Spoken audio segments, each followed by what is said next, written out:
Welcome back to Elysse Baumbach here. I'm doing another response video. This is a different one because the past ones have been primarily about faith and, or not faith, but yeah, kind of about faith. Sorry, the questions of Roman Catholic Church or different aspects of Scripture, justification, following some debates. But this one's going to be political. So we are on the political season here in Idaho. We have a May 21st primary. So the GOP primary, I guess the Democrats, there's a few of those, they get to have a primary. But mostly they just participate in the GOP primary, trying to pick liberal candidates out of our Republicans to get in office. They support Republicans very often, giving them money. So I want to jump right into it. My wife is going to join us. She's actually here in the room. And so this is a pastor and his wife episode. We do have to give a little bit of disclaimer, which you'll find down in the description, that even though this is going to be aired on Reformation Pres YouTube, keep in mind this is actually my personal YouTube. We as a church, the Reformation Pres does not endorse candidates, but my wife and I have been involved in politics for a long time, for 15, 20 years or more. With the 10 Commandments anniversary this year, 20 years. At least 20 years that we've been involved in Idaho politics. So we know a lot of the players, we know a lot of the people, we know a lot of legislators. I was talking to a legislator this morning about the elections in the Senate, which we think are super important. And so we're going to try to cut through the nonsense here. And this is really for you. This is to help you determine who to vote for. And we have our PAC. My wife and I, we started a PAC this year. We've been wanting to do it for a while. We've actually bought the domain probably back in 2013. The Life Liberty Property.net is the website. So lifelibertyproperty.net. Go check it out. We put up recommendations and endorsements and anti-endorsements. So whenever we find somebody in Idaho politics that we think are unreliable or just flat out wicked, their behavior, their moral character comes into question.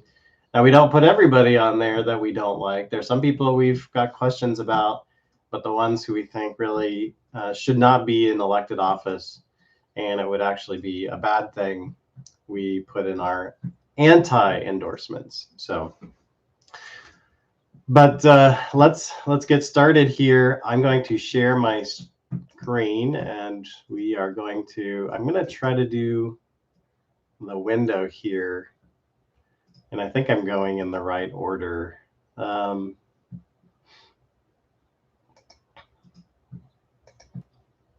right.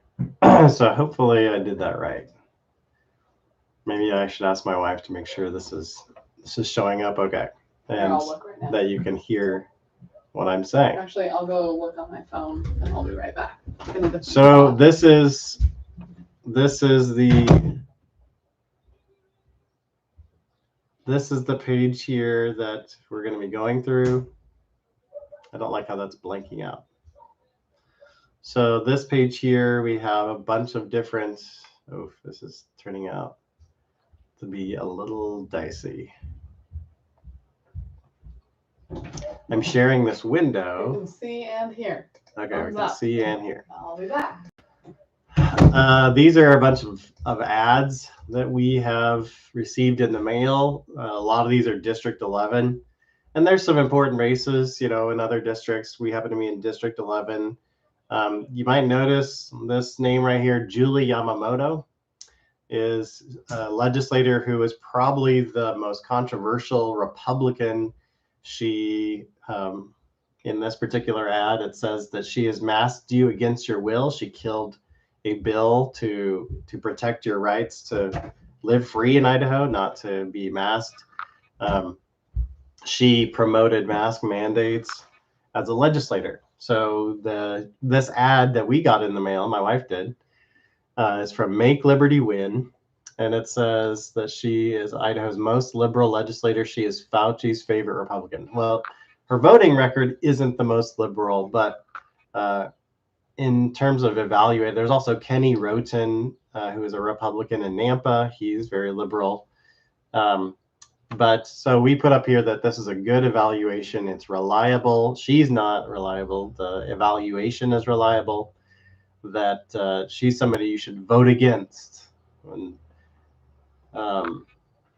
another ad about her that we find reliable is this one about her voting record. And these are 3 issues which I mention when I go door to door that I don't really talk about the education much, but this is a really good point. I'm more concerned about the obscene materials in the schools and in the libraries, which she seems to think this is why, as a pastor, I'm really concerned that she's running as a family values conservative, because she does not represent family values. She says that it's a free speech right. She says, well, I'm a constitutionalist. I want free speech, to have gay pride flags, to have teachers who support homosexuality and transvestitism. I want those teachers to be able to do their thing and have their free speech. And I want the kids to get their hands on porn in the libraries. My wife has a comment. Oh, I was just gonna say, I was listening.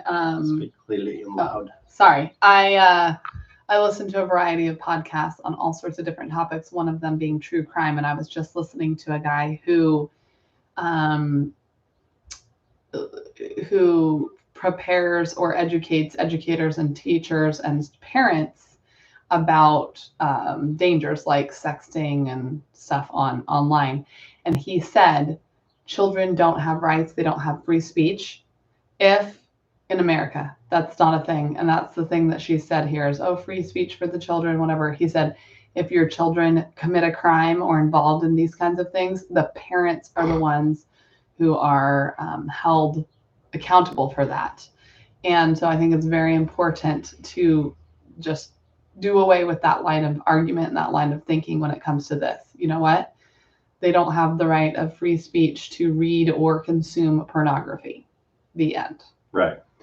Yeah, so there's some real poor judgment here at the very least. This is a good mailing. We found that was reliable, and we want to go through these and say, is this something you can trust? There's some stuff out here. This is the one that you cannot trust. We call this a false evaluation. If you got this in the mail, on the opposite side, I don't have a picture of the opposite side, but it's promoting this gal, Yamamoto, as a family values conservative. It says, now more than ever, we need those who are going to protect our way of life. Well, what she's doing is she's voting to make it possible for children to get their hands on perverted materials. And this is not a person with a moral guide. And here's the argument I always hear, and I'm in contact with both sides of the political spectrum, meaning not political spectrum in an absolute sense. I'm talking about within the Republican Party. And the people who would defend her say, we got to give both sides, right? I just don't think that the other side holds any water whatsoever. Oh, she really is for family values. She wants to protect the kids. And this is just a constitutional stand. Well, if you don't have a clarity of mind to make a distinction in your mind between the absolute morality that God gives us, that families are the key institution that God has given us in Genesis 1, the beginning of time, the beginning of this earth. He gave us the union between Adam and Eve, and he gave us the genders, and he gave them children so that they could be fruitful and multiply and fill the earth with goodness, with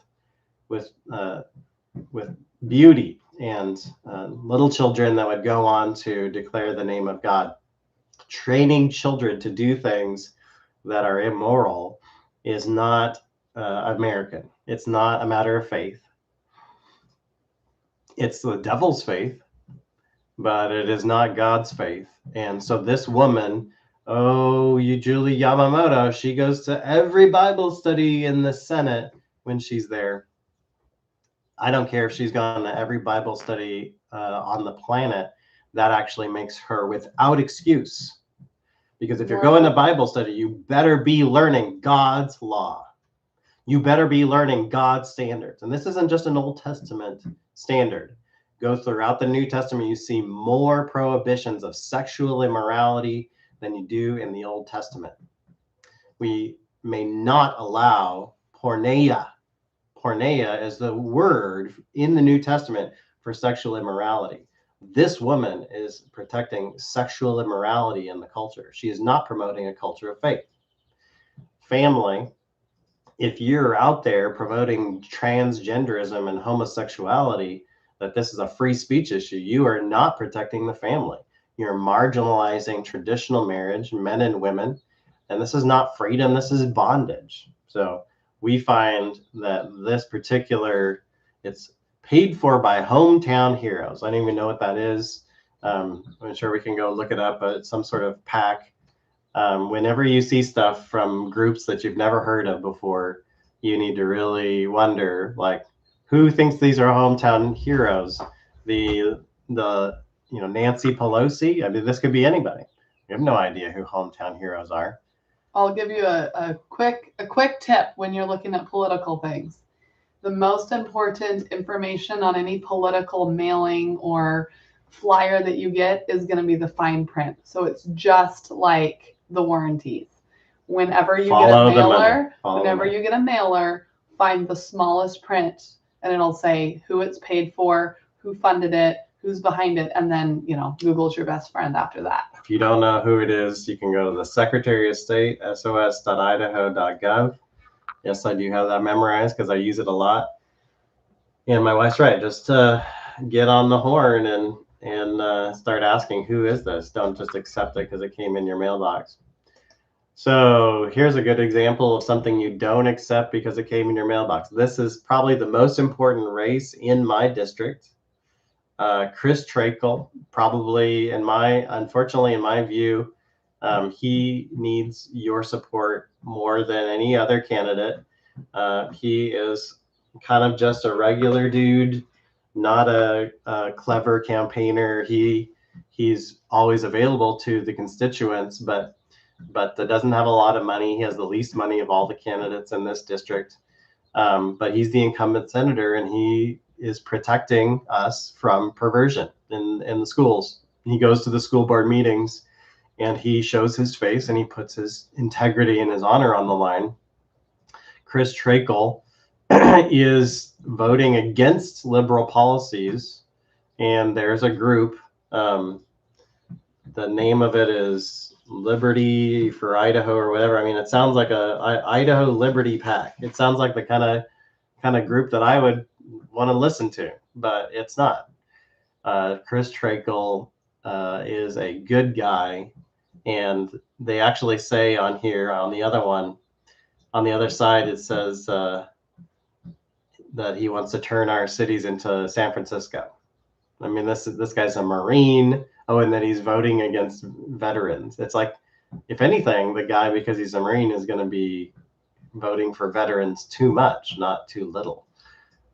So I got this in November. I think they really got started early. They spent $45,000 attacking the 3 senators, and the Senate races are the most important. If you pay attention to any races, please pay attention to the Senate races.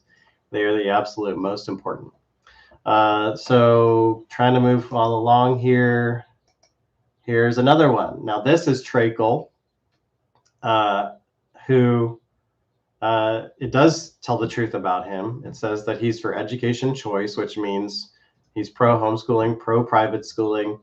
He's always going to vote to protect those alternative choices. He does not work for the teachers union. So this has kind of become a catchword now, which is good, but the liberals are using it as well. So you have to be careful, but it is true in this case that he is for education choice. For property tax relief, very much a sort of a hawkish conservative, wanting to vote for bills that would give us relief.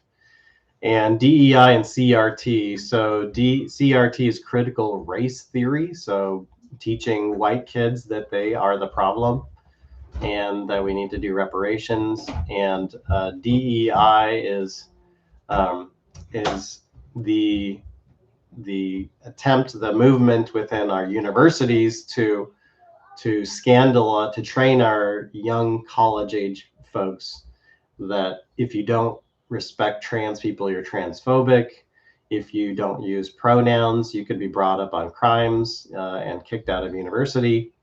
So this is a guy who wants to protect the ability of conservatives to live and be educated and go to universities.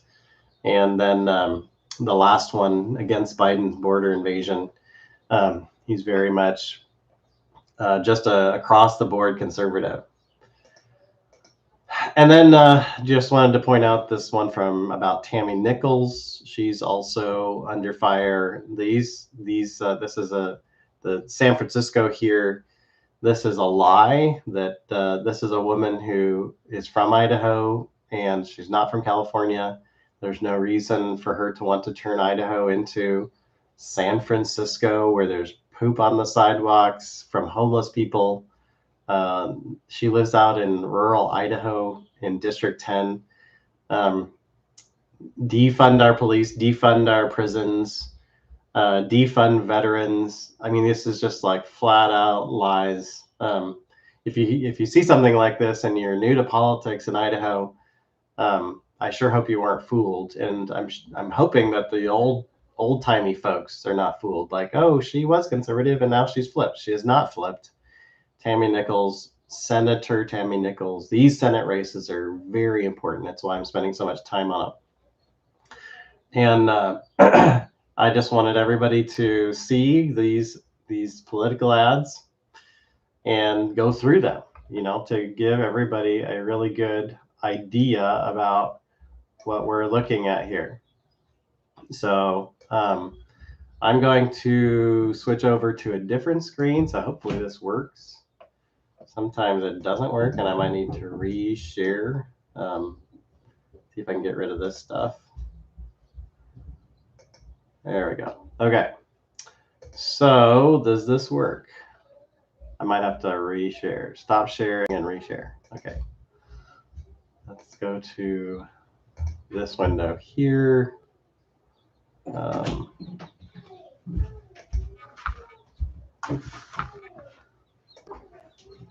Ooh, wow. That's weird. Uh-oh. Okay. Whoops. I love it when that happens. One more time. Okay, perfect. So, and hopefully my audio is good. Please type in the chat if you don't see the audio. So this is where you can go and see the videos. It's actually the church site. We're probably going to try to get a different one for the pastor and his wife. We have a website for pastor and his wife, so we'll probably do a different YouTube channel, or we might just change this one. Oops, I think they got that one mixed up. Okay, so first of all, Elysse and I, this is very rudimentary because we just got this going, this Life Liberty Property PAC, and we would invite you to join us in our desire to bring a conscience to Idaho politics. So we are committed to supporting candidates who embody biblical values and principles. So one of the legitimate roles of the church, this is shouldn't be controversial, but it is. And this was very clear during the days of our founding fathers, when Reverend John Witherspoon, who was a Presbyterian minister like me, was very much involved in the passing of the Declaration of Independence, signing it, putting his life, liberty, and his sacred honor, the Black Robe Brigade. In fact, you just saw in that closet my black robe that I used to preach in. So the Black Robe Brigade refers to the Presbyterian preachers who fought tyranny and were involved. He was the head of the early Princeton University, Princeton College, and he trained up a lot of good statesmen out of that institution. So we want to see biblical values reflected. And people say, well, that's theocracy. Well, the church is not interested in running the state. The church has a mission from God that it's far more interested in and actually far more important. But God does ordain the civil authorities to instruct and to rule well, to make a distinction between good and evil. And that's really the whole mission in Romans 13 of the civil magistrate. And how is the civil magistrate going to know what good and evil is without the testimony of the church? So that's really what we're looking at here, is that I as a minister of the gospel, am able to cut through a lot of the confusion that we have in our culture, because I am trained to think biblically and to help others think biblically. So you get a little view about how the church is given the job of speaking to the civil magistrate. And this is what happened. This is Constantine called the church to speak on matters way back in the 300s. It's always been the role of the church to speak to the civil magistrate. Even the Westminster Confession has a section on the church and state and how the two are to relate to each other. So we want to foster a free, just, prosperous society. These are blessings from God, freedom and prosperity. And we believe that if we don't do this, we will not be able to pass it on to future generations. So we feel compelled to be involved politically. It's really sad to us to think that there are churches who really don't understand, how God is sovereign over all of his creation, and that he is the King of Kings, which means he is sovereign over all kings, and that all kings, even Nebuchadnezzar, even Darius, the Cyruses of the world, they are all his servants. They must all rule in a godly way. They don't always do that. But because they are made by him, they are ordained by him, because you are made by him. Whether you're a Christian or not, you are still required to live according to God's rules.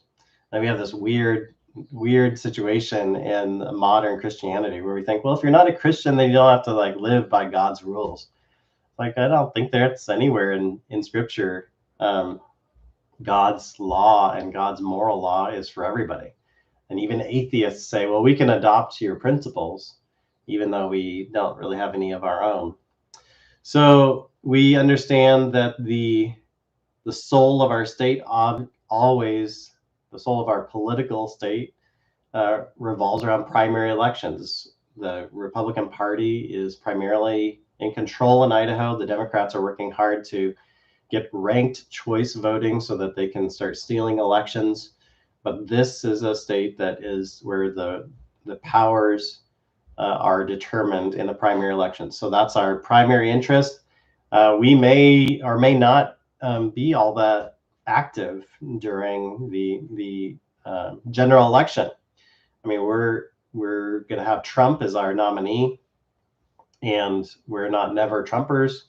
Trump's not perfect, but he is God's servant, and he may be the one that God has ordained. Certainly the one who puts transvestites in office, Joe Biden, and the head of health and welfare, and who promotes abortion, is an unqualified man for office. So we would never say there's a relativistic scale there. Trump may not be perfect on pro-life issues, and he may have clay feet, but he can still be God's servant for good. And we really would like to just educate. So we're not going to go into this too much more. Here's our recommendations and endorsements. You get a little bit more of our political philosophy here, and our endorsements are down below. So we have two stages of endorsements. We have our recommendations and our endorsements. And we feel like those who are in the endorsement category have, relatively stable lives. I'm not saying these people are perfect, but that they're good leaders, both in policy, but also morally. And these ones over here may be good guys, but we have some hesitations, or they're new on the scene, but we still think they're the best person for the job. So, here's a big one, Mike Moyle. Has Mike Moyle, as the head of the legislature, or the head of the House, the Speaker of the House, does he have a perfect voting record? No. Nope. But by the testimony of those who do basically have perfect voting records, they say they want him back because he is friendly to conservatives.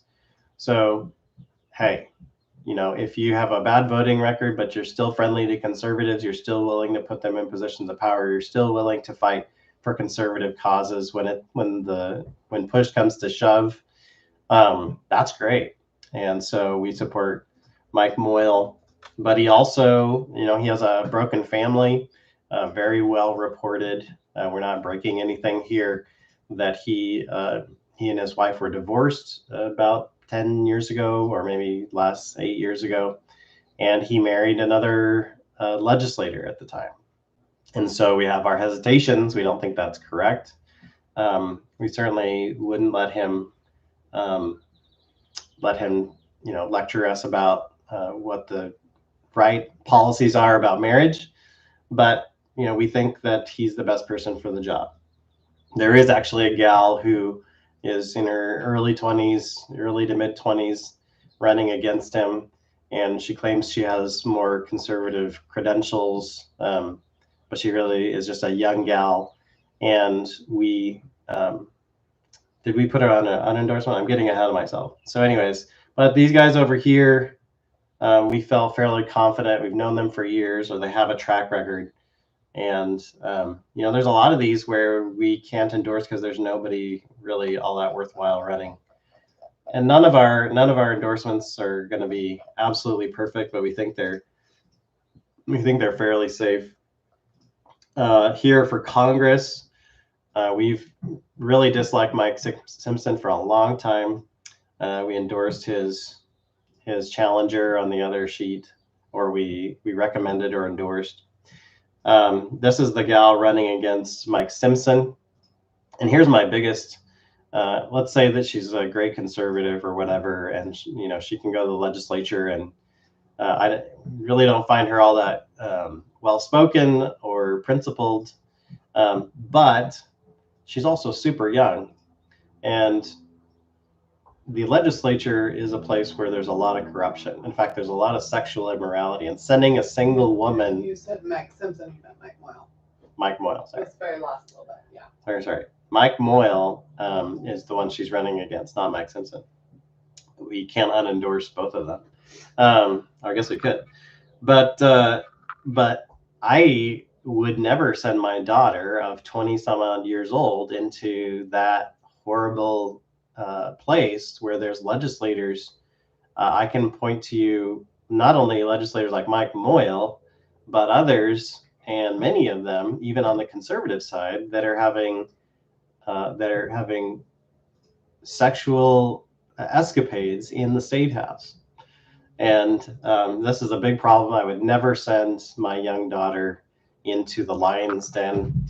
I think it's unwise. And for that reason alone, we had big hesitations about recommending her for her own good. I wouldn't send my own daughter in there. Julie Yamamoto, liberal on policy. Supposedly she sits in the front row at church. I don't know what you must be listening to her iPod, because she certainly isn't in a church that teaches her about moral law of God and how the family needs you to vote for laws that are moral and not immoral. She votes for the liberals. Here's another one. See how it says personal qualification, Lucas Kaler. Like I said, my wife and I, we've lived in Idaho for a long time, and we met Lucas last year, and he told us that he was recently divorced. And then he announced that he was running for office like a month later. We were shocked, because we don't think if you're recently divorced that you're really qualified to run for office. We take a very, very seriously this question of whether you can live up to keeping your oath to protect the Constitution. And there are divorced people on our recommendation list, no doubt. I can point to, you know, a bunch of them. We've got Tammy Nichols, we've got Russ Fulcher, we've got a whole bunch of people who've been divorced. But if you've been recently divorced, my suggestion is that you take time for your personal life to get your personal house in order. The Bible says that if you are faithful in little things, that God will entrust you with bigger things. And so we need to keep our vows and our oaths. And we think that Lucas needs to stay home. And he probably is. I mean, he doesn't have any experience, so we don't know for sure, but he probably is the most conservative candidate. So, but I'm a child of I was in high school when Bill Clinton was president, and I told one of my high school teachers that I thought that she was immoral for voting for Bill Clinton in his second term after he had shamed himself and his marital vows. And so I'm very much a pre-Bill Clinton person who thinks that we should take our vows of marriage more seriously. But we live in such a broken culture. You know, can this be an absolute? If Lucas works on his private life and proves himself in some other ways and comes back in a few years, could we consider endorsing him? Maybe. But right now we have that big hesitation. And Kenny Roten is the most liberal legislator in Idaho. We definitely think that he is worth an anti-endorsement. Chuck Winder, we actually are going to be doing a video later today about not only his liberal policy, but maybe some ethical violations that he has recently committed as the senator from District 20 and the senior member in the Senate, the one who has even fought with Mike Moyle over the sale of the transportation department property on State Street. And there's some questions about whether Chuck Winder's son is too closely connected to him, and also to the winners of the bid for the sale of that property. And it's a big question about whether he even declared conflict when he was pushing that bill through to kill the bill that would have stopped and reversed that sale. Treg Burnt is very hostile to conservatives and Republican politics, very much on the liberal side of the voting record. We encourage everybody to vote against all the bonds that are coming up. And even though some of these bonds, when you look at them closely, they say, oh, this would add 12% or $30 or $19 to your tax bill. That's per the value. So that could actually be multiplied. So if you have a house that's worth $100,000, you'll be paying $30 to $100 more. But if you have a house that's worth $500,000, now you're looking at hundreds of dollars more in tax levies. So this has become a real problem. A lot of these school districts, they just had their levies paid off by the money that was returned, and now they're asking for new levies because they don't have any debt. Oh, we've done a good job of getting rid of our debt. No, you haven't. You just got a big refund from the state of Idaho, and then you paid off your debts, and now you want to get new debts. So there are a bunch of pundits and PACs. We think that truth in the elections is really good and really desirable. So Idaho Liberty PAC, I showed you some of those ads. Friends of Brad Little, that's an attack PAC where Brad Little has been siphoning money or laundering money through it. I don't know if laundering is the right term. Funneling, sorry, not laundering, not siphoning, funneling money through this PAC to other PACs like this Idaho Liberty PAC. IACI, Brad Little used to be the head of IACI. They're a liberal lobbying group. They don't ever endorse conservatives. You have to vow to vote for all the legislation that they want to write, or they're not going to give you money or endorse you. They'll attack you. So IACI has been borderline fringe liberal for quite some time. They claim to be pro-economy, but they're not. They're pro insider politics. And this guy here, even though he claims to be conservative, is very slanderous and very nasty. And his brother is a liberal. So we discourage people from listening to these guys on social media. They're not a big deal. And they may sometimes have the right points, but the way that they go about politics we find to be slanderous, which is unbiblical. I'm really sad about this one. Young Americans for Liberty, not young adults, Young Americans for Liberty has spent a lot of money against Mike Moyle and for the girl Rachel Hazlett, which we talked about above, and in order to unseat the Speaker of the House. Well, Young Americans for Liberty is run by the Koch brothers. They want not Republican policies, but libertarian policies. They're pro-choice.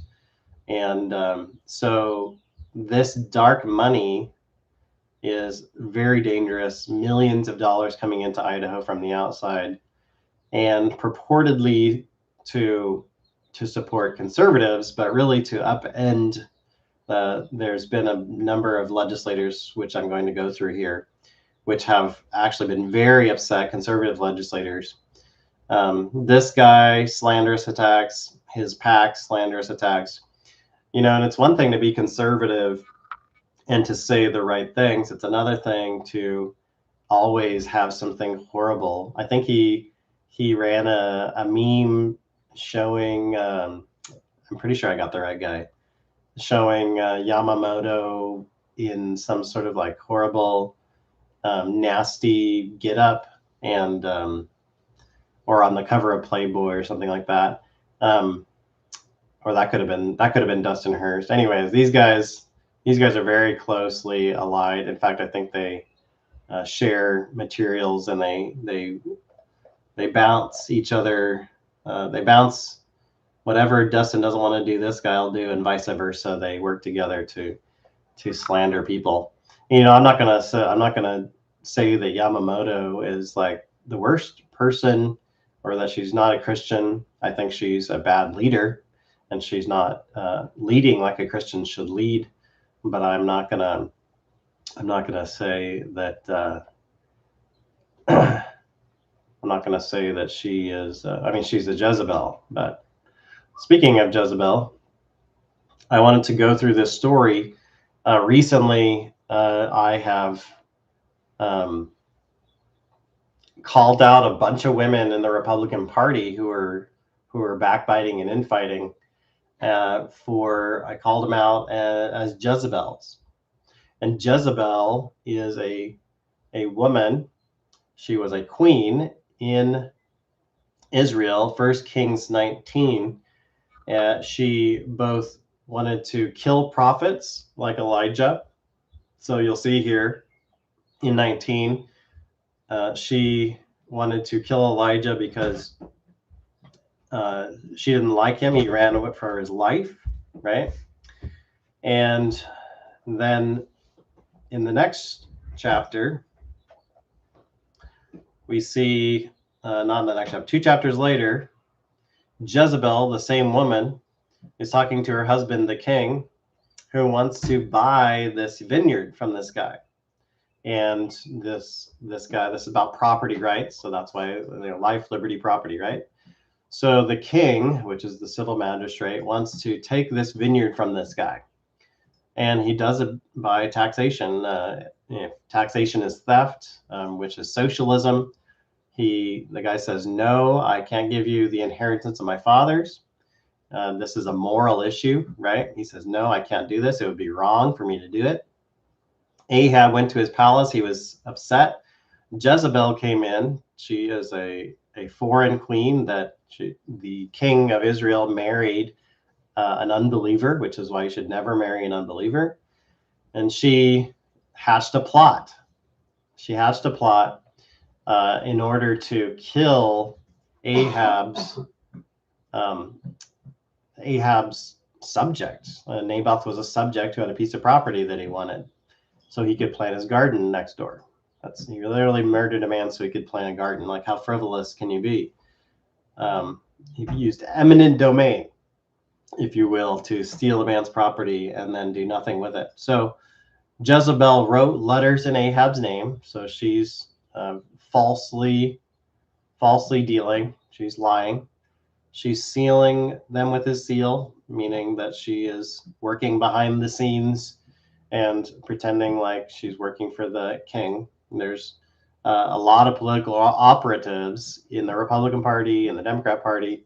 They use proxies and one of the proxies, some of the women that I've called out this week, are using people like John Haida, Dustin Hurst to do character assassination so that the women can look like they're above board when really they're working behind the scenes with these guys very closely. And I called out a woman this week for doing this, and she got very contrite. I hope it was sincere, and because I know sometimes people just get contrite because they're caught in the act and they don't really fully repent of their sins. So this woman, she instructed the letters to go out to the elders and nobles, to the elected officials, okay, who lived in Naboth's city. So she sends out these slanderous letters in the king's name. And there was a time and when there was a fast, and Naboth was like the chief of the elders. Like, Naboth is like not a low person. Like, this is an assassination plot of somebody who's also significant in politics, an honorable man, right? And so the scoundrels come in, they sit next to Naboth, and they testify against him before the people, saying that Naboth did something blasphemous, did something horrible. And they took him outside and they stoned him to death. Now, keep in mind, it's actually Jezebel that's committing murder here by proxies, right? And this is the typical picture of politics, is that you always get somebody else, you get like a junkyard dog to do your bidding. And then Elijah comes back. So Ahab hears this, he takes possession of the vineyard. I don't know why Naboth's like kids couldn't get it, but now that you murdered the guy, I guess everybody's afraid to oppose you, right? He takes possession of the vineyard and he gets his way, thanks to his wicked Jezebel wife, the feminist. And then the word of the Lord came to Elijah the Tishbite, one of the greatest prophets in Scripture, to oppose her and the king, and to predict their death. That the place where the dogs licked up the blood of Naboth, the dogs will lick up your blood, yes, yours. And this is, God is not messing around here. The judgment will be upon these purveyors of evil. So I would call you, if you are a political person who thinks it's okay to lie and slander about somebody, that you realize that you are under the condemnation of God. You don't have to wait for Elijah or Elysse Baumbach to tell you that. Scripture tells you that. And I will bring calamity on you and consume your descendants. This is an all-consuming judgment. This is serious business. And those who, want to question God, I can't believe God would hurt children. This is how serious it is when you lie in politics and you character assassinate. You are doing something that not only puts yourself in jeopardy, but also your descendants. And so Jezebel, dogs will devour Jezebel by the wall of Jezreel. And this happens later. Now look where we are, Kings 21, okay? 22, 3 years passed. Now we're actually in a different book, 2 Kings. And then there's the death of Ahab, okay? So he dies like under judgment. 3, 4, 5, 6, 7, 8, 9, 10, 11 chapters later, there's this guy who is appointed to fulfill this judgment against Jezebel, right? She has tried to kill prophets. She's killed prophets. She's been a political assassin, a political operative, slandering people and ruining their honor and leading to their political death, their real, very real death. And so this guy Jehu is a general, and he is tasked with going out and doing God's will to get judgment. And this is where he comes back to Jezreel. He says numerous times when he goes into these places to catch the people he needs to catch to fulfill God's judgment. He says, "Who's with me? Who's with me?" And the question is really, if you're not with me, you're against me, right? Who is on my side? Who? And look what Jezebel does here. She hears that this guy Jehu's coming. Look what she does. Look what she does. Like, it's probably pretty well known that this guy Jehu, now she's survived years after Ahab's death. She paints her eyes, she adorns her head, and she looks down from the window. Mama. So she puts her best face on, okay? She gets all gussied up because she intends to deceive Jehu, right? And she actually calls him out. Like, she's about ready to die here. And this is how audacious and bold she is. This is the feminist spirit. It's a bold spirit. It is a spirit of deception. She calls him out. She has the audacity. This is a murderous woman. This is a woman with political deceit in her blood. And she has the audacity to call Jehu out for the murder of his master, right? Because he's been going around executing God's judgment. And Jehu looks up at the window and he says, "Who is on my side?" And you kind of see Jesus saying the similar things. He says, "You're either for me or against me." And that's what Jehu's saying here. If you're on my side, come join me because judgment's coming. And that's really the message. This is kind of a gospel message. Like, are you on God's side? And if your political games are leading to, political assassination, you're going to meet judgment. So 2 or 3 eunuchs look down. He says, "Throw her down." They throw her down. Her blood splattered on the wall, and they trampled her underfoot. He went in and ate and drank. He's victorious. He's going to celebrate his victory over this wicked woman. And we should rejoice when wickedness is revealed and called out. And there's a lot of pansies in Idaho politics.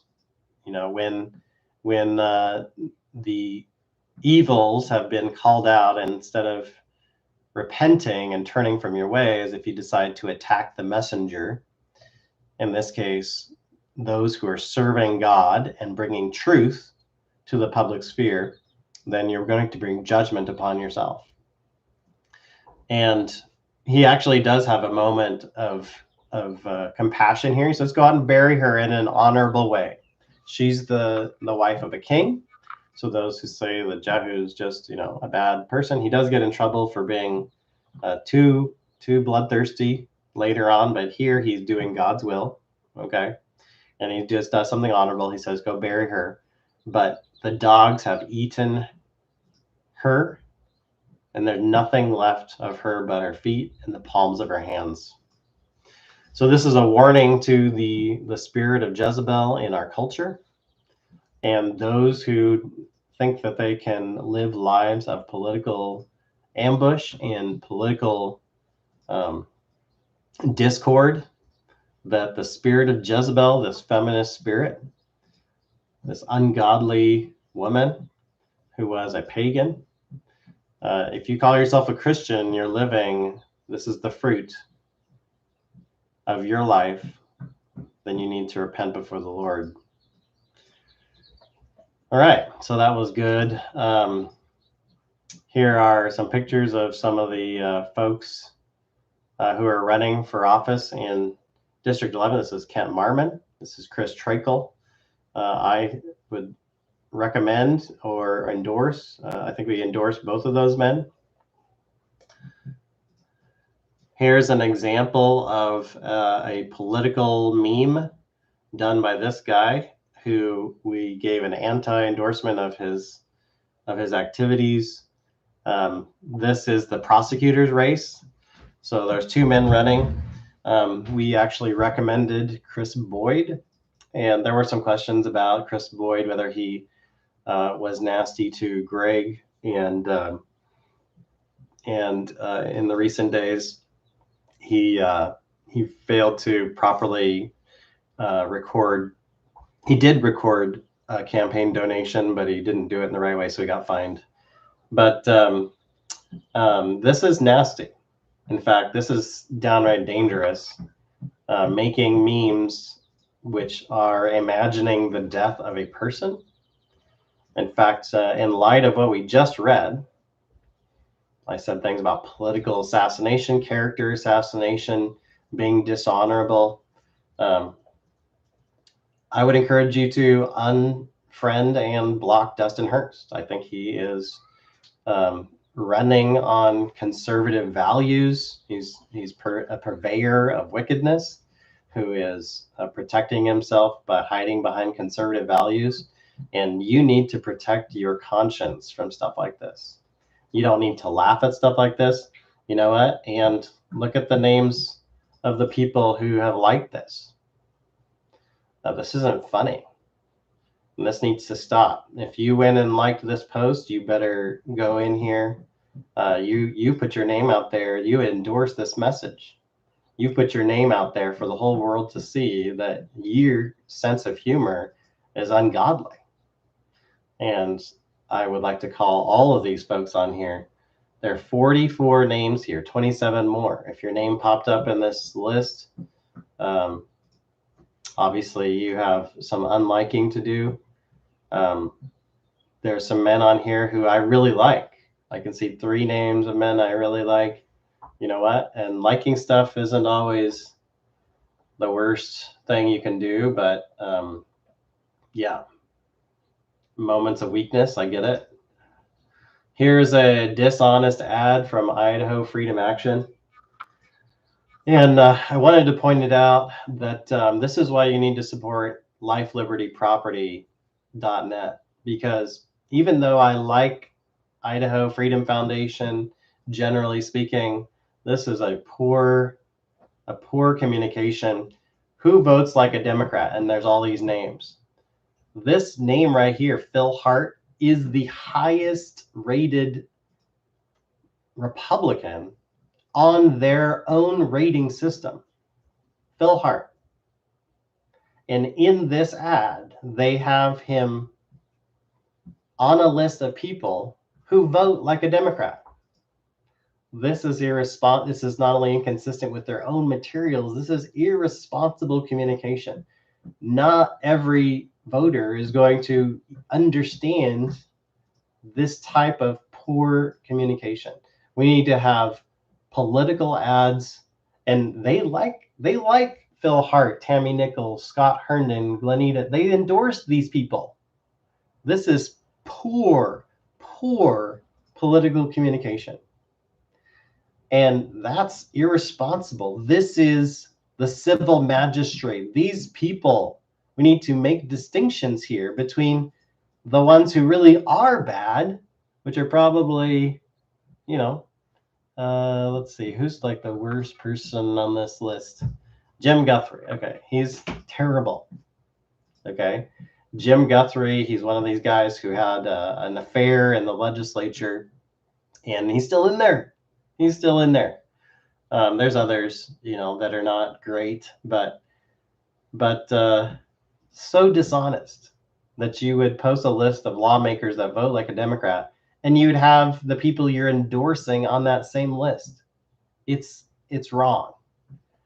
And you know, this is a guy running for legislature in Nampa.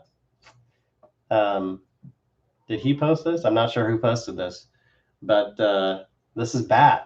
This is just bad. I go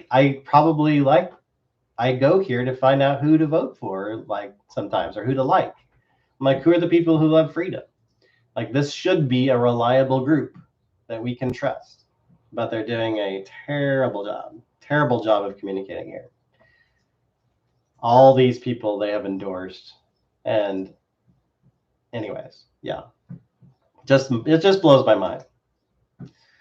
I wanted to put this up. This is in my district. So Camille Blaylock is the daughter of Tom Luna. So those of you who've been around a while, you know Tom Luna is like the perpetual self-appointed enemy of like Raul Labrador and conservative side of the Republican Party. You know, to give some you know, perspective, Camille is running as a conservative. So maybe she's more conservative than her daddy. I don't know. I know that she generally allies herself with the same folks that Tom has allied himself with. So, yeah. So this is just food for thought. Like, she's running for senator, which is the most important office to consider. The most important office to consider. And I know she puts her kids in like Christian running clubs and stuff like that. Like, this gal is we attend the same running club that her kids do. So I see Tom at those running clubs too, but I oppose him politically. I think he's misguided and mean-spirited. All right, so Idaho chooses life. So I saw somebody who's actually one of those pundits that we unendorsed because of their unhinged way of communicating. Idaho Chooses Life is one of the most respected pro-life organizations. Now, I say that doesn't mean I always agree with Idaho Chooses Life. They have a policy for endorsing incumbents, even if they're liberal. I mean, that's how we got Brandon Durst as a Republican, because once upon a time, as a pro-life Democrat, Idaho Chooses Life gave him love and said, you know what? As long as you're pro-life, that's all we care about. They're a one-issue organization. You can trust them on pro-life issues, but you can't trust them on who to vote for. If you're a one-issue person, you could be giving away the morality of children in schools because you're trying to be pro-life. And you can find often pro-life people. Here's a good example. This gal is pro-life, but her opponent's also pro-life.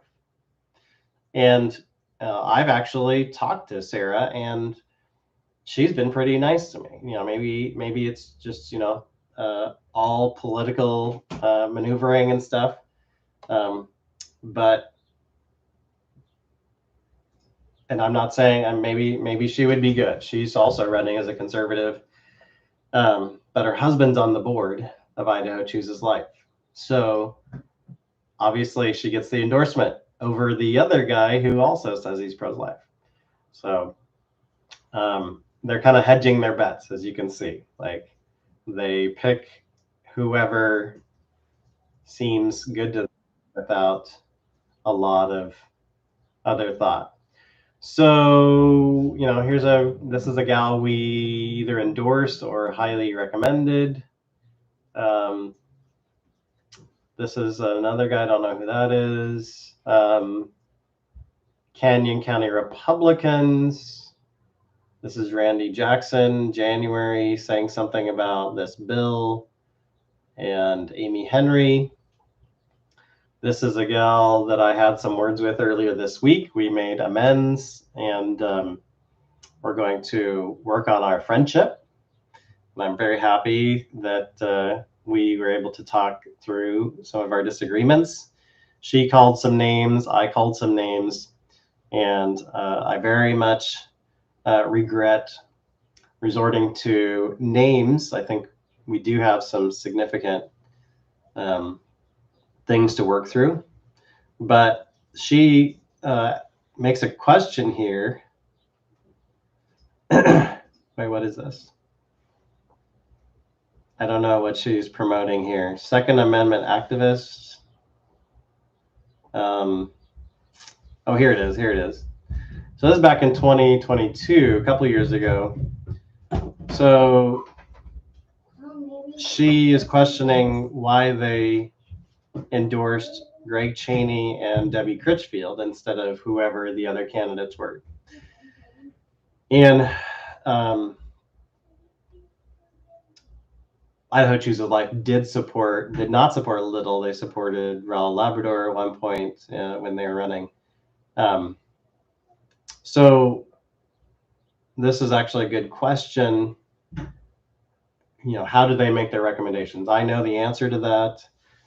They make their recommendations because they have this rule that if you are an incumbent, you automatically get, and you have voted pro-life, that you automatically get their endorsement. They don't care about any other issue. So that's the answer to this question. Like, why are they doing what they do?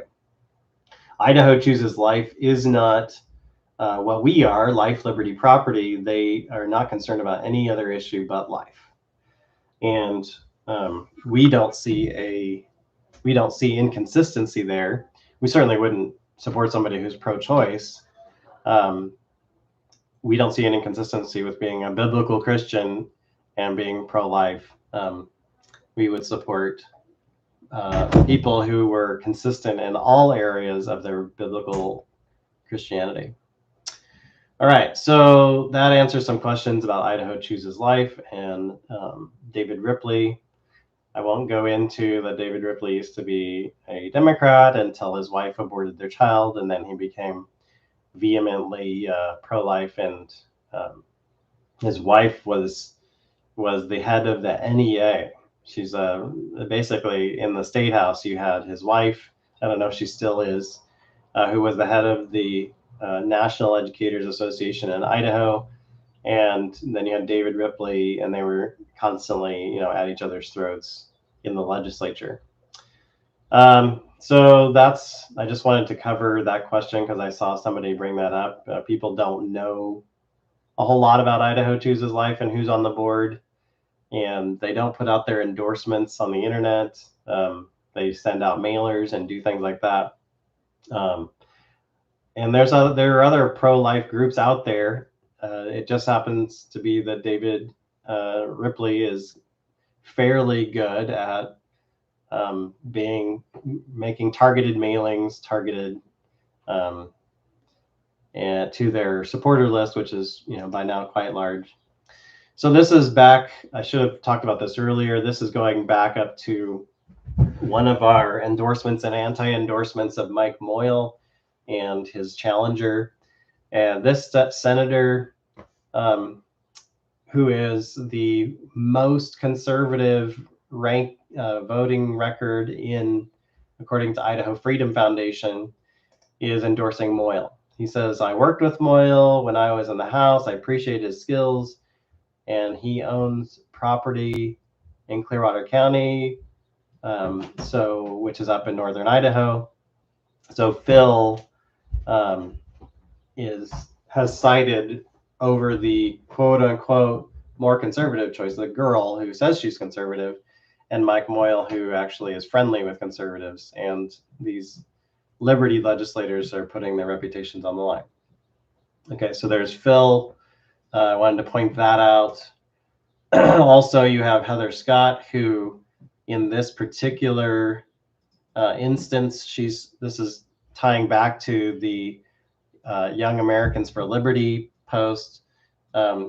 This gal is super conservative, Heather Scott, and she says Young Americans for Liberty has a sort of grassroots campaign at the doors, but there's no grassroots campaign here. It's all being astroturfed.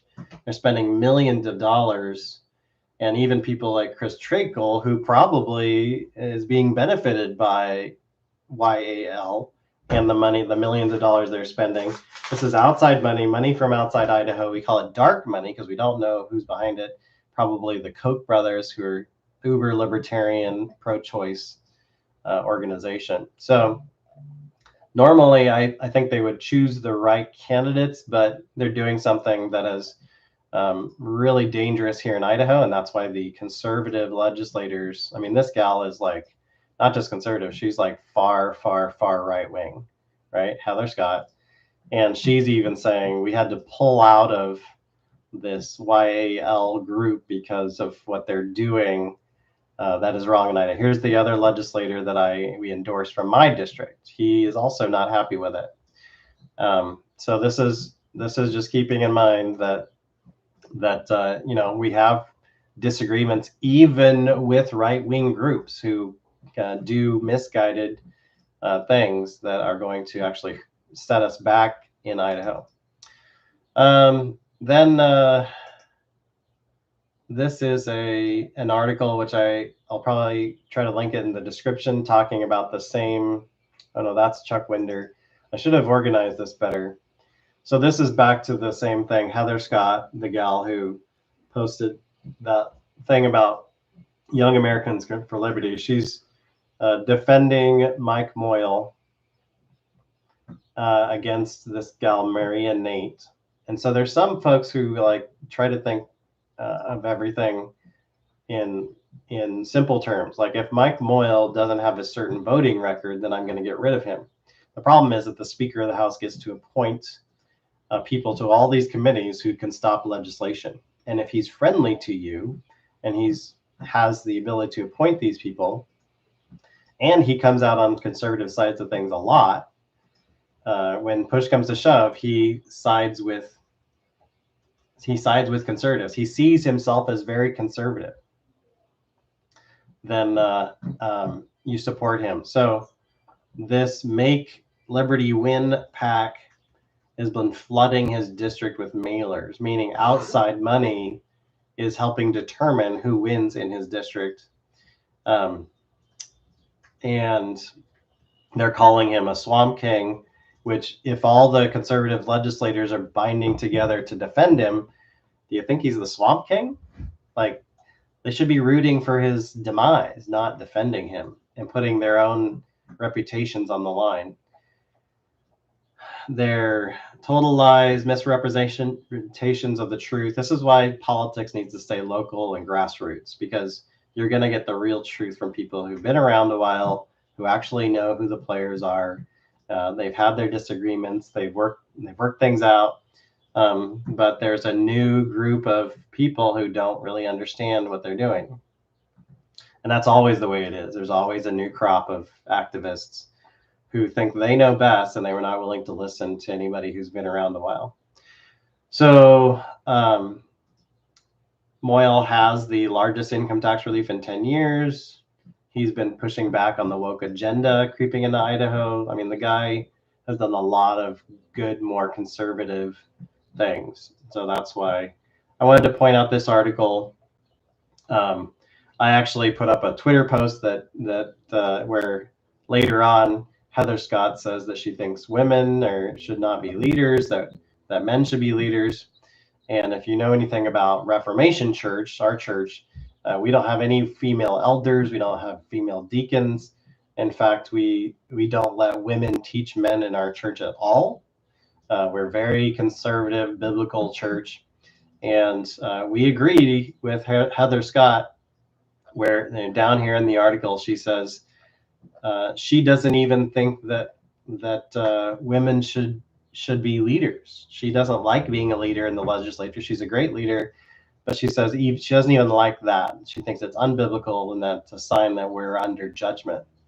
And so, of course, like half the people in Canyon County Republicans Party now think that I'm a sexist or whatever, because even the men, actually, it's more so the men who are virtue signaling by saying Lucas hates women. Well, I love my wife. My wife loves me, and so I have to chuckle. Sorry, I have to chuckle. What else can you do, right? Anybody who knows Lucas knows I'm too far away. Anybody who knows Lucas knows that's not the case. And I just encourage people to call and talk to us.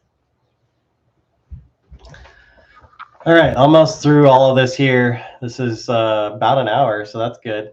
Do you guys remember this guy? This is from X. This is my ex. This guy is one of these like sleazy dudes who was in Idaho like 10 years ago. His name's Jesse Taylor. And I don't say sleazy like to undermine the guy's integrity. You read this article about him. He's stolen scads of money, tens of thousands of dollars from people claiming he has cancer, and he's even gotten close to President Trump. And man, total dirtbag. This is the kind of guy that gets ahead in politics. Like, he's able to really wheedle his way into the inner circles of Idaho politics, and Frank Vandersloot and all the establishment guys were inviting him to all their parties and everything. And these are the kind of people that people like, right? Like, you know, me, I'm like Elijah. I'm out there like goring people's oxes and making people upset, and so the people want to murder me. This guy, who is the real dangerous one, is, you know, a self-promoter and out there convincing people who are unwise that he's the real deal. He's the thing that you should be. This is like the poster boy of like Idaho politics 10 years ago. And so anyways, I wanted to point that out, that I'll try to put that. Daily Mail does a piece on him, talks about how he's being, I don't know if he's being charged or if he's just given a cease and desist letter, stole money from a lot of people and being called out. So this is live now, and it's being recorded, and you can go back and listen to it. Thank you for your support. Visit lifelibertyproperty.net. Send us a message here on the channel. We love to respond to messages, and we are looking for board members for Life Liberty Property. If you are a biblical conservative Christian and you're trying to figure out a way, how can I be involved in politics without being involved in politics? Like, how can I get involved? But I'm not going to run for office. You know, I'm not interested in being like in the front and center of like an adoring population, you know, letting my head swell to enormous proportions because I'm a legislator, even though nobody knows who I am. And you know, come join us and help us to raise the bar in pro-life world, raise the bar in promoting liberty in our country. Come be part of the Black Robe Brigade, especially if you're a pastor and you are really fascinated with the idea that you actually do have a biblical calling to speak to the civil magistrate, and you want to learn how to do that.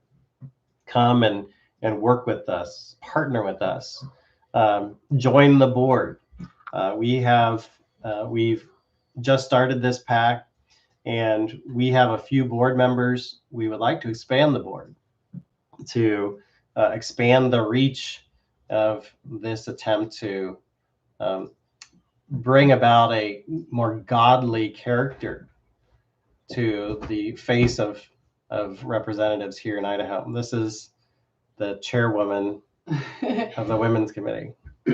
I was just going to say that maybe Lucas said it, I didn't hear, but I think the conscience of Idaho politics and conscience of the leaders in Idaho is kind of a good summary of what our aim is to call back to not just our founding as a state and as a country, but also biblical principles.